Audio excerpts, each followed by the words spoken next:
നമുക്കറിയാത്ത നമ്മളെ അറിയുന്ന ഒരുപാട് മനുഷ്യർ. അവിടെ ഒരു വെള്ള കസേര ആർക്കോ വേണ്ടി ഒഴിച്ചിട്ടിരുന്നു.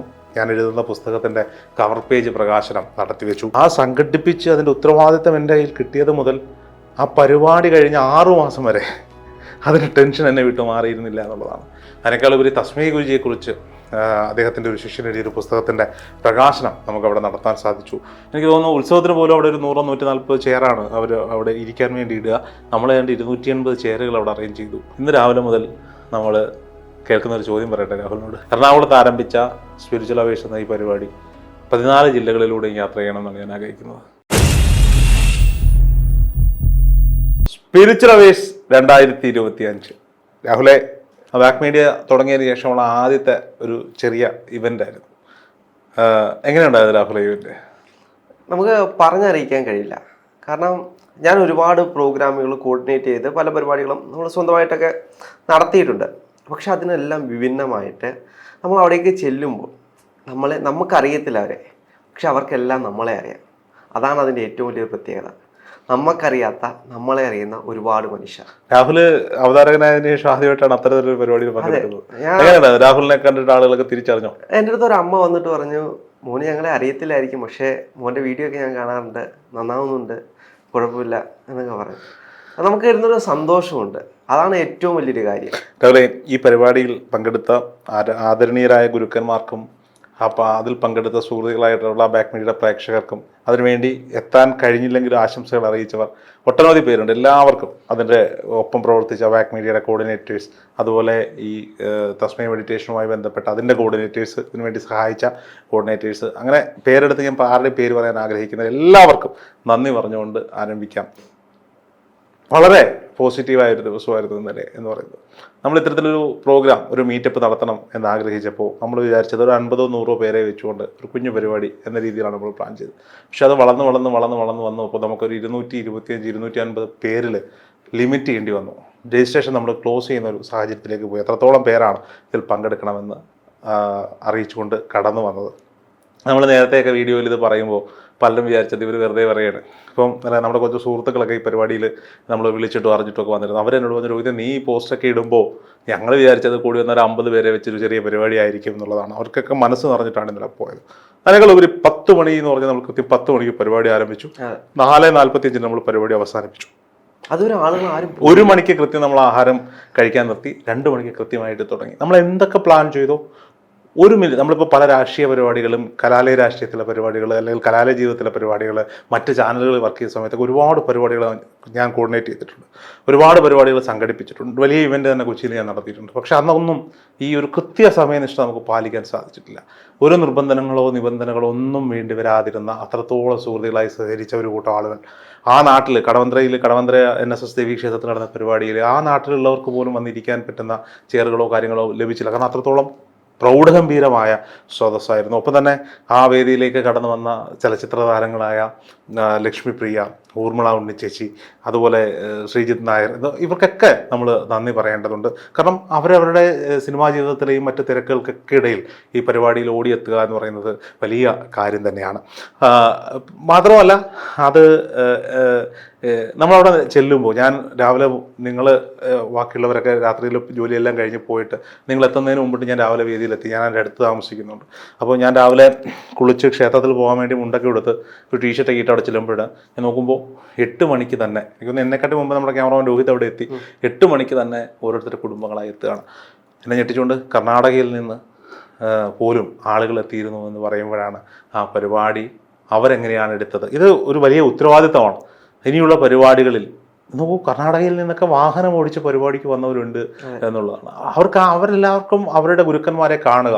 ആ ബാക്ക് മീഡിയയിലൂടെ കണ്ട തസ്മൈ ഗുരുജി ആകട്ടെ, ശ്രീനിവാസഭയാകട്ടെ, അല്ലെങ്കിൽ വ്യാസനാകട്ടെ, അല്ലെങ്കിൽ രംഗാമ്മയാകട്ടെ, ഇവരെയൊക്കെ കാണുക, ദൂരെ നിന്നെങ്കിലും സംസാരം കേൾക്കുക എന്ന് പറഞ്ഞ് വന്നവർക്ക് എല്ലാവർക്കും ഇവരെ കാണാനും സംസാരിക്കാനും ഒക്കെയുള്ള അവസരങ്ങൾ ലഭിച്ചു എന്ന് പറയുന്നത്. അതിന് കാരണമായതിന് രാഹുലും ഞാനും നമ്മുടെ ബാക്ക് മീഡിയയുടെ ഭാഗമായി നിൽക്കുന്നവർ, അല്ലെങ്കിൽ ആ ബാക്ക് മീഡിയയിൽ ജോലി ചെയ്ത് പോയവർ എല്ലാവരെയും നമ്മൾ ഈ സമയത്ത് ഓർത്തു പോകണം. അതിനേക്കാൾ ഉപരിയായി ഒരു പുതിയ ഇനിഷ്യേറ്റീവിന് കൂടി നമ്മൾ കാലുവെച്ചു. ഞാൻ എഴുതുന്ന പുസ്തകത്തിൻ്റെ കവർ പേജ് പ്രകാശനം നടത്തിവെച്ചു. എന്തിനാണ് ഈ കവർ പേജ് ഞാൻ പ്രകാശനം ചെയ്യുന്നതെന്ന് കുറച്ച് പേര് ചോദിച്ചു. വലിയ വലിയ എഴുത്തുകാരല്ലേ കവർ പേജൊക്കെ പ്രകാശനം? നമ്മൾ വലിയ എഴുത്തുകാരനായതുകൊണ്ടല്ല, അത് എനിക്ക് എന്നോടുള്ളൊരു കമ്മിറ്റ്മെൻറ്റാണ്. ഞാൻ ഈ ബാക്ക് മീഡിയയുടെ പ്രേക്ഷകർക്ക് മുന്നിൽ വെച്ചിട്ടാണ് പറയുന്നത് ഞാൻ ഇങ്ങനൊരു പുസ്തകമാണ് എഴുതാൻ പോകുന്നത്. അപ്പോൾ അത് കൃത്യമായി എഴുതി തീർക്കുക എന്നുള്ളത് എൻ്റെ ഉത്തരവാദിത്തം. അല്ലെങ്കിൽ ഇവരെല്ലാവരും ചോദിക്കും രോഹിത്തിൻ്റെ പുസ്തകം എവിടെ? ഒരുപാട് പേർ ആ പരിപാടിയിൽ പങ്കെടുത്ത ഒരുപാട് പേർ അതിനുശേഷം എന്നോട് ഒന്ന് പറഞ്ഞു, രോഹിത്തെ പുസ്തകമാകുമ്പോൾ ഒരു കോപ്പി ഞങ്ങൾ ഇപ്പോഴേ ബുക്ക് ചെയ്യുകയാണ് എന്ന് പറഞ്ഞ് ഒരുപാട് പേർ അവിടെ ബുക്ക് ചെയ്തു. അതിനേക്കാളുപരി തസ്മൈ ഗുരുജിയെക്കുറിച്ച് അദ്ദേഹത്തിൻ്റെ ഒരു ശിഷ്യൻ എഴുതിയൊരു പുസ്തകത്തിൻ്റെ പ്രകാശനം നമുക്കവിടെ നടത്താൻ സാധിച്ചു. രാഹുൽ, എൻ്റെ ജീവിതത്തിൽ ഞാൻ പറഞ്ഞല്ലോ കുറേയധികം പരിപാടികൾ കോർഡിനേറ്റ് ചെയ്തിട്ടുണ്ട്. ഒരു പരാതി പോലും കേൾക്കാതെ നന്ദി പറഞ്ഞു പോയ ഒരു കൂട്ടം വലിയ പ്രേക്ഷകർ. ഇത് നമുക്ക് തരുന്നൊരു ഊർജം വളരെ വലുതാണ്.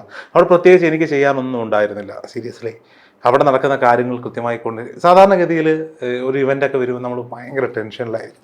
നോക്കൂ, ഞാൻ 2 വർഷം മുമ്പ് നവകേരള ന്യൂസിന് വേണ്ടി ഒരു വലിയ ഇവൻ്റ് കൊച്ചിയിൽ സംഘടിപ്പിച്ചു. ആ സംഘടിപ്പിച്ച് അതിൻ്റെ ഉത്തരവാദിത്തം എൻ്റെ കയ്യിൽ കിട്ടിയത് മുതൽ ആ പരിപാടി കഴിഞ്ഞ 6 മാസം വരെ അതിന് ടെൻഷൻ എന്നെ വിട്ടു മാറിയിരുന്നില്ല എന്നുള്ളതാണ്. അതിൻ്റെ ഓരോ കാര്യങ്ങൾ സംഘടിപ്പിക്കുന്നതിനും അല്ലെങ്കിൽ അതിന് ശേഷമുള്ള സെറ്റിൽമെൻറ്റുകൾ, പണം, അതിൻ്റെ പരസ്യങ്ങളുടെ പൈസ കളക്ട് ചെയ്യൽ, ഇങ്ങനെ ഓരോരോ കാര്യങ്ങൾക്ക് വേണ്ടിയിട്ട്. പക്ഷേ ഈ ഒരു പരിപാടിയിൽ ഒരു ടെൻഷനും ഇല്ലാതെ പോയി. രാഹുലിനറിയാം, ഞാൻ അവിടെ വളരെ കൂളായിട്ടാണ് നിന്നത്. ഞാൻ അവിടെ ഇടയ്ക്ക് കാര്യങ്ങൾ നോക്കുന്നുണ്ട്. അത് ഒരുപക്ഷെ ആ ബാക്ക് മീഡിയയ്ക്ക് ഒപ്പം നിൽക്കുന്ന രാഹുലും രോഹിത്തും അരുണും അടക്കം, അല്ലെങ്കിൽ സെൽവണ്ണനും നമ്മുടെ എഡിറ്റർമാരായ അരുണിമയും അല്ലെങ്കിൽ നമ്മുടെ സബ് എഡിറ്ററായ ആതിരയും നമ്മുടെ ഫഹദും ഇർഷാദും എല്ലാ ആളുകളും, ആരുടെയും പേര് പറയാൻ, നമ്മുടെ മാർക്കറ്റിംഗ് കോർഡിനേറ്ററായ സിനു, എൻ്റെ ഭാര്യ അഞ്ജലി, അവളുടെ കുടുംബം, പിന്നെ നമ്മുടെ പാർത്ഥൻ ചികിത്സയിലാണെങ്കിലും പാർത്ഥൻ ഓടിയെത്തി, നമ്മുടെ ഡിസൈനർ, ഗ്രാഫിക് ഡിസൈനർ സുധീഷിനൊപ്പം വന്ന സുധീഷിൻ്റെ സുഹൃത്ത്, പിന്നെ നമ്മുടെ ചാനലിൽ ഇൻറ്റേൺഷിപ്പിന് വന്നിട്ട് പിന്നെ വീണ്ടും വന്ന കുട്ടികൾ, എൻ്റെ സഹോദരനായ ശ്രീഹരി അടക്കം അവൻ്റെ സുഹൃത്തുക്കൾ, എല്ലാവരും കൂടി ചേർന്ന് ഇതിനെ ഒരു പ്രശാന്ത്, നമ്മുടെ കണ്ടന്റ് റൈറ്റർ പ്രശാന്ത് അടക്കം എല്ലാവരും ചേർന്ന് ഇതിനൊരു വലിയ ആഘോഷമാക്കി ഏറ്റെടുത്തു.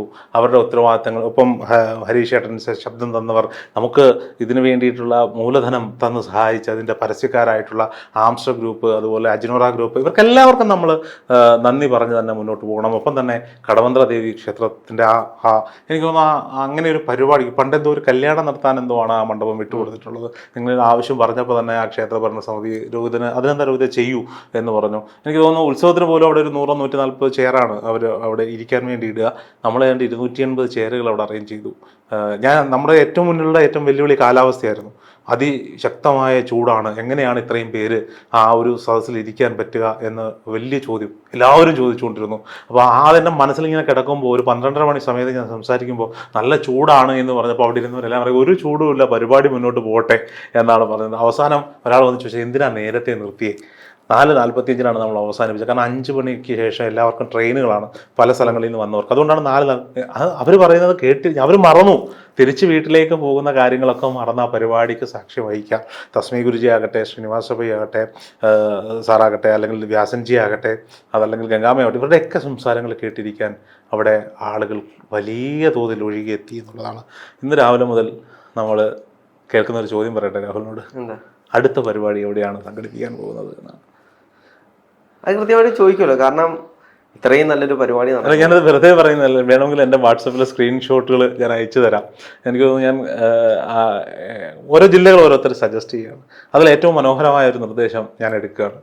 ഞാൻ പറയട്ടെ രാഹുലിനോട്, ആരോടും പറയാത്തൊരു നിർദ്ദേശം ഞാൻ ഈ വീഡിയോയിൽ പ്രേക്ഷകരോട് തന്നെ പറയുകയാണ്. എറണാകുളത്ത് ആരംഭിച്ച സ്പിരിച്വൽ അവേഴ്സ് എന്ന ഈ പരിപാടി 14 ജില്ലകളിലൂടെ യാത്ര ചെയ്യണമെന്നാണ് ഞാൻ ആഗ്രഹിക്കുന്നത്. ഗുരുക്കന്മാർ പല ആളുകൾ മാറി മാറി വരും, ഓരോ പ്രദേശത്തിനനുസരിച്ച് മാറി വരും, ഓഡിയൻസ് മാറി വരും, പരിപാടികളുടെ രീതികൾ മാറും. അവസാനം ഇതുവരെ എല്ലാം കൂടി ചേർത്തിട്ട് സ്പിരിച്വൽ അവേഴ്സിൻ്റെ ഒരു മഹാസമ്മേളനം മറ്റ് ഒരു ജില്ലയിൽ, അത് എറണാകുളമായിരിക്കും ഏറ്റവും ബെറ്റർ എന്ന് തോന്നുന്നു. അത് 2026 നടത്തുക എന്നൊരു ലക്ഷ്യം നമ്മൾ മുന്നോട്ട് വെക്കുകയാണ്.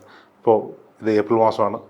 മെയ് അവസാനമോ അല്ലെങ്കിൽ ജൂൺ ആദ്യത്തോടു കൂടി അടുത്തൊരു ഇവൻറ്റ് സ്പിരിച്വൽ അവേഴ്സിൻ്റെ പാർട്ട് 2 നമ്മൾ മറ്റൊരു ജില്ലയിൽ, തെക്കൻ ജില്ലയിലോ അല്ലെങ്കിൽ വടക്കൻ ജില്ലയിലോ എവിടെയെങ്കിലും ഒരിടത്ത് സംഘടിപ്പിക്കും എന്നുള്ളതാണ്. വന്നവർ, ഈ പരിപാടിയിൽ പങ്കെടുത്തവർ, നിങ്ങളുടെ അനുഭവങ്ങൾ കമൻറ്റ് ബോക്സിൽ രേഖപ്പെടുത്താൻ പ്രത്യേകം ശ്രദ്ധിക്കുക. വന്ന ഓരോ സുഹൃത്തുക്കളായിട്ടുള്ള ആളുകൾക്കും നന്ദി പറയുകയാണ്. ഇതിൻ്റെ വീഡിയോസ് മുഴുവനായി അല്ലെങ്കിൽ പോലും പ്രത്യേകമായിട്ട് ഒരാളെ നമ്മൾ വിട്ടുപോയിട്ടുണ്ട്. ആരാണ്? പുസ്തക പ്രകാശനം ചെയ്യുമ്പോൾ അവിടെ നമ്മൾ ഒഴിച്ചിട്ടൊരു കസാരയുണ്ടായിരുന്നു. ആ കഥ ഞാൻ മനഃപൂർവ്വം പറയാഞ്ഞതാണ്. അത് ഞാൻ ഒരു വീഡിയോ ആയിട്ട് തന്നെ എനിക്ക് ചെയ്യേണ്ടതുണ്ട്. കാരണം ഞാൻ രാത്രി വീട്ടിലെത്തിയതിനു ശേഷം അദ്ദേഹത്തിനോട് ഞാനത് ചെയ്തിരുന്നു എന്ന് പറഞ്ഞപ്പോൾ അദ്ദേഹം പറഞ്ഞ മറുപടി, രാവിലെ അദ്ദേഹം ഇട്ട വാട്സപ്പ് സ്റ്റാറ്റസ് ഞാൻ രാത്രിയിലാണ് കണ്ടത്. ഇതെല്ലാം കൂടി ചേർത്തുകൊണ്ട് രാത്രിയിൽ ഞാൻ പറയാം, എൻ്റെ പുസ്തക പ്രകാശനം ബഹുമാനവും ആദരണീയനുമായ തസ്മൈ ഗുരുജിയുടെയും ശ്രീനിവാസപ്പയുടെയും അല്ലെങ്കിൽ നമ്മുടെ വ്യാസൻജിയുടെയും ഗംഗാമ്മയുടെയും സാന്നിധ്യത്തിൽ ശ്രീജിത്ത് നായർ എന്ന എൻ്റെ ജ്യേഷ്ഠ സഹോദരനും സുഹൃത്തുമായ സിനിമാ സംവിധായകൻ നിർവഹിക്കുമ്പോൾ അവിടെ ഒരു വെള്ള കസേര ആർക്കോ വേണ്ടി ഒഴിച്ചിട്ടിരുന്നു. ആർക്കോ വേണ്ടിയല്ല, അതൊരാൾക്ക് വേണ്ടിയിട്ടാണ്. അത് പ്രിയപ്പെട്ട കുട്ടുവിന് വേണ്ടിയിട്ടാണ്. അതെന്തിനായിരുന്നു എന്ന കഥ അടുത്ത എപ്പിസോഡിൽ ഇന്ന് തന്നെ നമുക്ക് പറയാനാവും.